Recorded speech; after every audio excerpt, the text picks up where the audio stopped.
এই দেখুন, সারদা মিডিয়ায় সব থেকে বেশি সুবিধাভোগী কুণাল ঘোষ, সুবিধাভোগী মমতা। এটা আমার কথা না, এটা কুণাল ঘোষের কথা।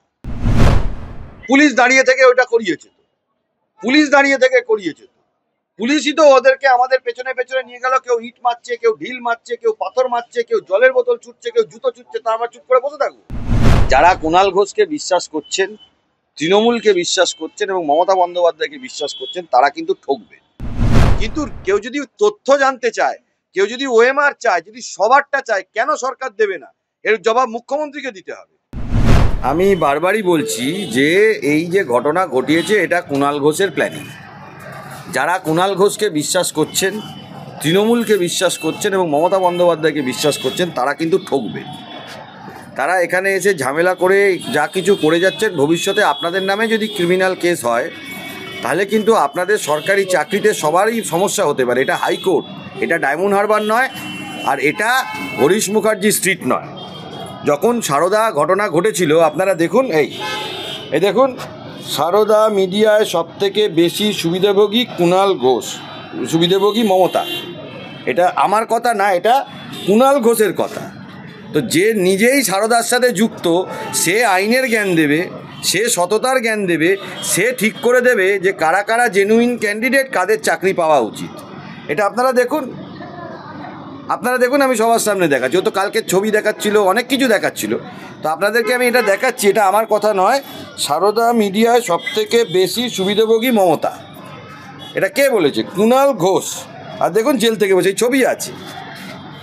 তার কথা কেউ যদি বিশ্বাস করে, আমি বলবো তারা কিন্তু নিজেদের ভবিষ্যৎ প্রজন্ম, ভবিষ্যতের কিন্তু নিজেদের ক্ষতি নিজেরা করবেন।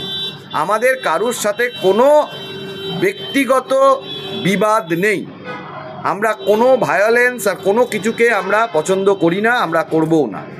কিন্তু এখানে যে ক্যান্ডিডেটগুলো আছেন, যে 22 লক্ষ পরীক্ষা দিয়েছেন, তারা চাকরি দাবি করবেন কি করবেন না সেটা তাদের ব্যাপার, কিন্তু তারা ওএমআরটা তো প্রকাশ করার কথা বলতে পারেন। সেই অধিকার তো প্রত্যেকটা মানুষের আছে, শুধু যারা চাকরি পরীক্ষায় বসেননি।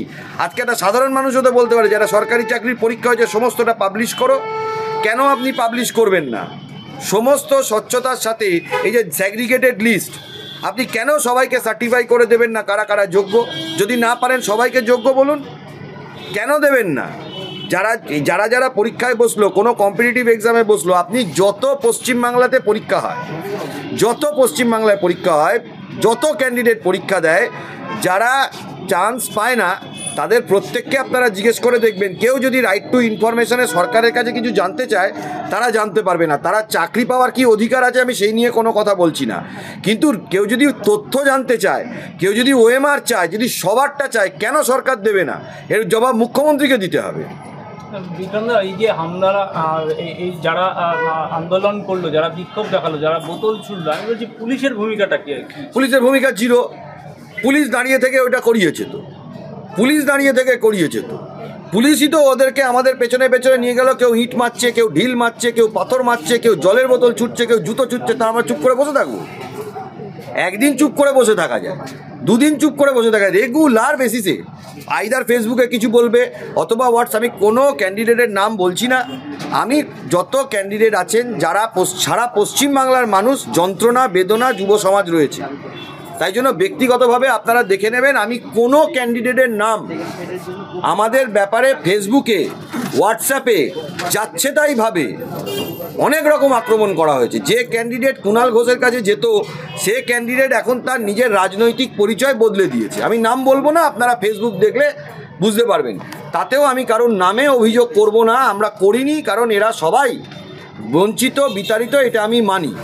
কিন্তু আইন চলবে আইনের পথে। আপনি এসে বলতে পারেন না যে আমি যোগ্য, তাহলে আমিও বলবো আমি যোগ্য, ইনিও বলবেন ইনি যোগ্য, দুনিয়ায় সবাই বলবে। তাহলে একটা স্বচ্ছ লিস্ট প্রকাশ হবে, পুরো লিস্টে সবার ওএমআর দেখিয়ে দেবে, কারোর মধ্যে কোনো ক্ষোভ থাকবে না। সবার মনের মধ্যে, এখানে যত ছেলে মেয়ে আজকে এসেছে, আরও ছেলে মেয়ে আসবে, আমরা দেখব কত ক্ষমতা। যে সবাই যদি লিস্টটা প্রকাশ্যে দেখতে পারে, তার মনে ক্ষোভটা থাকবে না, যে জানে যে 100-ই আমি 60 পেয়েছি, আমার থেকে 62 আরেকজন পেয়েছে, তাহলে সে চাকরি পাবে, আমি চাকরি পাবো না। মানুষের মধ্যে ক্ষোভটাই চলে যাবে। আপনি কেন এই লিস্ট প্রকাশ করবেন না? আপনাকে যত রিক্রুটমেন্ট আছে, যত পশ্চিমবাংলায় অ্যাপয়েন্টমেন্ট আছে সমস্ত লিস্ট এবং সমস্ত এমআর এবং সমস্ত খাতা প্রকাশ করিয়ে আমরা ছাড়বো। এটা নিয়ে লড়াইও যেমন চলবে, এটা নিয়ে আন্দোলনও চলবে।